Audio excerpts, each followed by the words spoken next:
Experts say banks in the U.S. and around the globe are facing their most serious crisis since 2008. That's focusing attention on a controversial strategy many financial institutions have been engaging in, ESG. It stands for environmental, social, and governance. Some call it woke investing. It means pushing or even forcing others to support policy positions on issues like the environment. Now there's growing backlash. That's our cover story. We start in San Francisco, home of the largest environmental, social, and governance, or ESG, mutual fund company, Parnassus Investments. It manages about $40 billion in assets.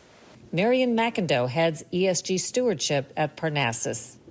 ESG is a way of investing that takes into consideration governance factors, environmental factors, and social factors into the investment decision making. To understand the conflict at hand, it helps to know a little background about environmental, social, and governance investing. As a term, ESG seems to have originated at the United Nations in a 2004 report, Who Cares Wins? Recommendations by the financial industry to better integrate environmental, social, and governance issues.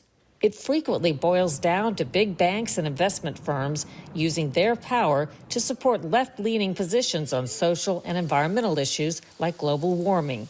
It rarely, if ever, equates to promoting conservative views. So does a company have to make up its mind what kind of investors it wants and which ones it's okay not to have? No, I think we all want the same thing, which is companies that can sustain and generate returns for the long term. We're all on the same team. McIndoe differentiates between what Parnassus does, searching for wise investments with places that follow environmental, social, and governance principles, and something called impact investing, which may include pressuring customers into action. Impact investing is when a fund is pursuing specific environmental or social objectives through their investments.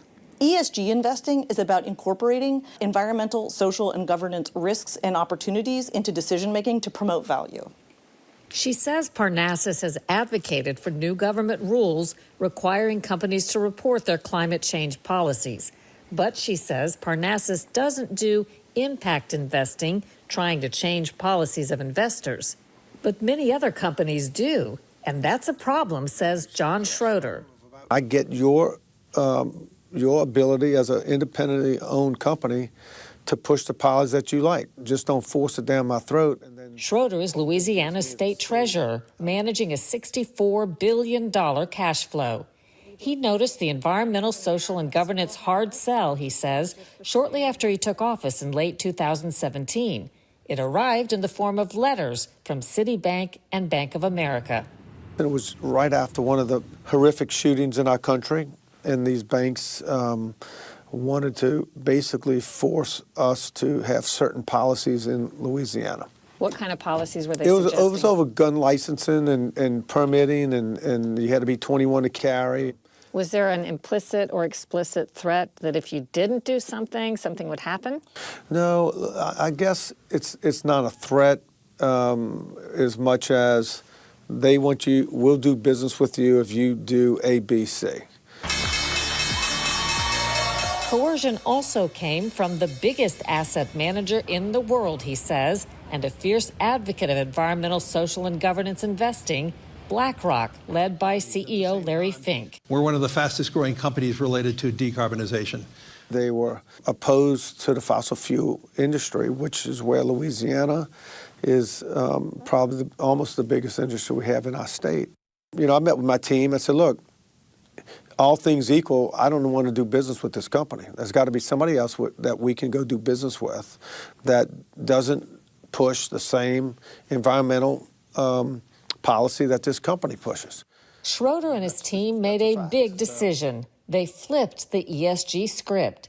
Louisiana began requiring the big financial players to pass a test. We actually put out a questionnaire, and you answer a couple questions, and it's yes or no. Louisiana's questionnaire identifies 3 deal breakers. Does the company have policies to boycott Israel, restrict firearms or discriminate against those who own them, or restrict business with anyone in the fossil fuel industry. Answer the questions. You answer the questions, you can negotiate with the state. You don't answer the questions, I take that as you didn't want to do business with the state of Louisiana. When a company doesn't respond with 3 no's, Schroeder takes the state's business elsewhere. I mean, look, I moved $800 million in the last year. If money talks, then the chatter is growing louder. The idea has caught on in Arkansas, Florida, Kentucky, North Carolina, Oklahoma, South Carolina, Texas, and West Virginia, all states looking to fight what they call woke investing.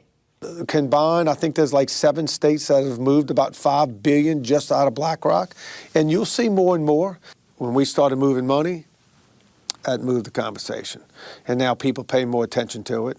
But did someone place a call to BlackRock and go, just so you know? No, BlackRock was very clear on their position. And look, it's his company. It's their company. They can have whatever policy they want, which is fine. I don't like their policy, so I don't want to do business with them. First time in my professional career, attacks are now personal. They're trying to demonize issues. BlackRock and CEO Fink declined our interview request, as did some of the other big ESG players. But it's clear they're taking note. The backlash, it's public. We lost about $4 billion of flows from various states. But in long-term flows last year, we were awarded $400 billion. On the other hand, let me be clear. I'm taking this very seriously. We are trying to address the misconceptions. Fink has argued in public appearances that he's not against fossil fuel, which he says is a recognized necessity for decades to come. When we visited Parnassus in San Francisco, McIndoe was about to head to a meeting on the East Coast with other companies to discuss what to do about the impact of ESG opposition. What is your take on the backlash against ESG? Well, I think it's unfortunate. I think that we have more in common than what divides us on these issues. Even if you don't believe in climate change, which I do, you can believe in climate change regulation and the impact that that's going to have as we transition away as a globe away from a fossil fuel-based system into a system that has a broader mix of energy. Do you see a time where that term, if it's gotten maybe out of context or been given sort of a bad connotation, whether deserve it or not, that maybe companies will do the same thing but not call it that? I think that's possible. I have seen companies changing the names of their reports to not say ESG report, to say corporate responsibility report or impact report, to get away from using those triggering words. Whether financial companies are rethinking their strategies or simply the messaging, the epic clash over investment cash has taken a prominent place on America's balance sheet. So they choose their policy on environmental, social, and governance issues. I want that same ability afforded to me that they're taking. If you're going to boycott our businesses, then we're going to boycott you. President Biden installed a rule urging private retirement plans to factor in ESG when deciding where to invest money for 150 million Americans. Congress tried to reverse that, but Biden recently used his first veto to keep the pro-ESG policy in place.